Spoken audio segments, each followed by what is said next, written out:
Hey guys, I'm sure most of you know James Yeager. If you're on this Ohio page, I'm sure you've heard of James Yeager before.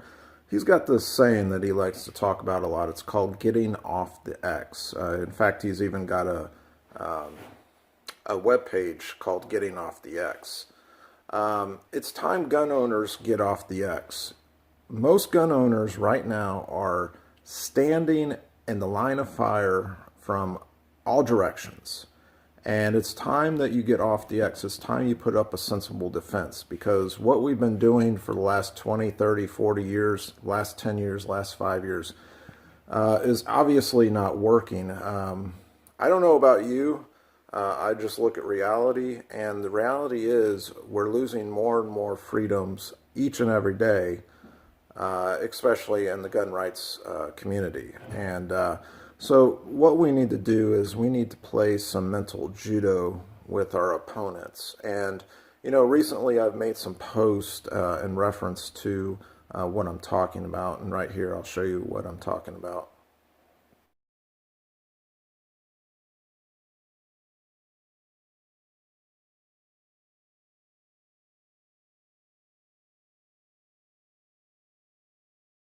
Now, looking at those posts, some of you may be scratching your head, some of you may be rolling your eyes, some of you may be confused on what exactly is I'm trying to make a point about there.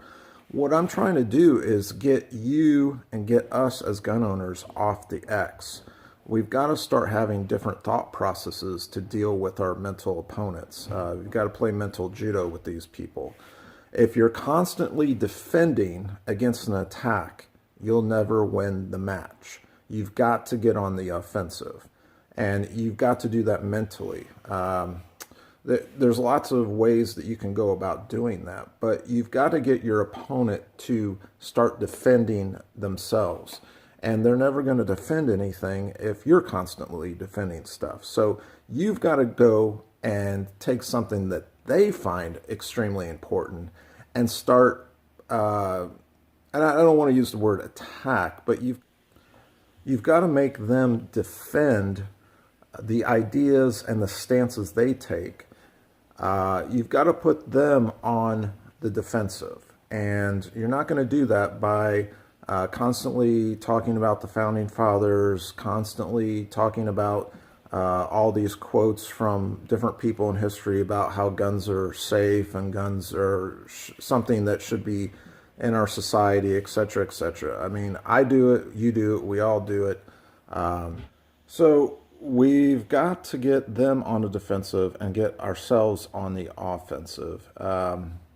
So if we can get them to defend free speech, if we can get them to defend the right of assembly, then we're putting them on the offensive, and they don't have an opportunity to attack the Second Amendment. Now, one thing you might want to think about too in all this is I constantly hear that you're not supposed to be yelling fire in a theater. And in fact, some places it's actually illegal. So why is it legal that a Democrat or a socialist can yell gun control or yell gun ban in a constitutional republic? That should be very illegal. We don't have free speech. What I mean is we don't have carte blanche on free speech. There is certain restrictions on free speech, and one of those restrictions should be on the speech against any of the amendments to the Constitution. And this is something that you should definitely be speaking to your representative about, is putting motions out there and even laws that would restrict somebody from speaking against the Second Amendment. Again, putting them on the defensive. Anyways, I just wanted to share these thoughts with you. And thanks so much for being out there, being a patriot. And I know so many of you are out there on the front lines. You are out there protesting. You're out there calling your representatives. Thank you so much. I'm right there with you. I'm arm in arm with you. And you guys have a good night. Thanks.